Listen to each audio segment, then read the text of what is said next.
Salut à tous! Aujourd'hui, on va parler d'un sujet aussi fascinant que controversé, le C++ et son utilisation dans la triche des jeux vidéo. Vous êtes curieux de savoir comment certains joueurs manipulent les jeux à leur avantage? Restez bien jusqu'à la fin de cette vidéo pour tout comprendre.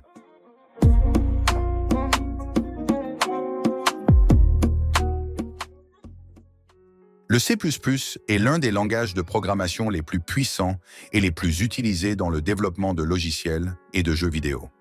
Créé dans les années 1980 par Bjarne Stroustrup, il est dérivé du langage C et offre des fonctionnalités avancées comme la programmation orientée objet. Pourquoi est-il si populaire? Parce qu'il est extrêmement rapide et permet une gestion fine de la mémoire. C'est le langage de choix pour les moteurs de jeu comme Unreal Engine ou Unity via des plugins.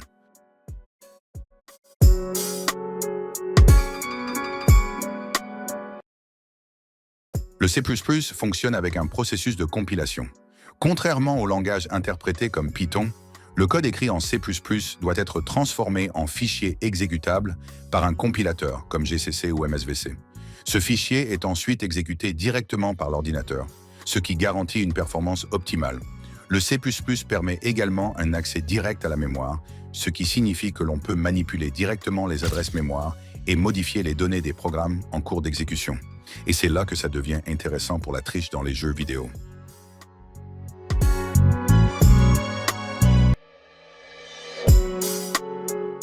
Les jeux vidéo utilisent énormément de mémoire vive pour stocker des informations temporaires, comme la position du joueur, sa vie, ses munitions, etc.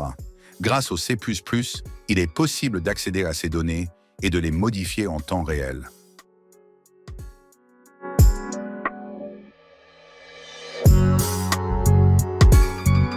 Voyons maintenant les méthodes les plus courantes utilisées par les tricheurs. L'injection de DLL, une DLL, Dynamic Link Library, est un fichier qui peut être chargé dans un programme pour modifier son comportement. En injectant une DLL dans un jeu, on peut ajouter de nouvelles fonctionnalités comme l'aimbot, visée automatique, ou le wallach, voir à travers les murs. La manipulation mémoire, avec des outils comme Cheat Engine, il est possible d'accéder aux valeurs stockées dans la RAM et de les modifier.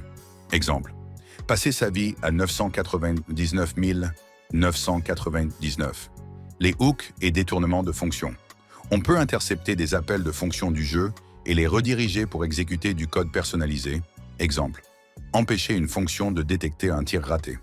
Le spoofing, détournement d'identité matérielle. Certains jeux bannissent les tricheurs en identifiant leur matériel. Achat Jewelry ID. Des logiciels en C++ permettent de modifier ces identifiants pour échapper au ban.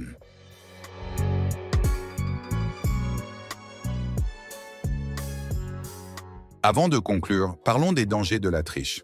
Bannissement. La plupart des jeux en ligne comme Fortnite, Call of Duty ou Valorant disposent d'anti-cheats puissants. Vanguard, BattlEye, Easy Anti-Cheat. Utiliser un cheat peut entraîner un bannissement définitif. Risque juridique. Dans certains pays, la création et la vente de logiciels de triche sont illégales et peuvent entraîner des poursuites judiciaires. Virus et logiciels malveillants. Beaucoup de cheats disponibles sur Internet sont en réalité des virus ou des chevaux de Troie qui volent vos données personnelles. Le C++ est un langage puissant, utilisé aussi bien pour développer des jeux que pour en modifier leur comportement. Les tricheurs l'exploitent pour contourner les protections et obtenir un avantage, mais cela comporte de nombreux risques. Alors, est-ce que tricher en vaut vraiment la peine? Dites-moi ce que vous en pensez dans les commentaires. N'oubliez pas de liker, de vous abonner et d'activer la cloche pour ne rien rater. À bientôt pour une nouvelle vidéo.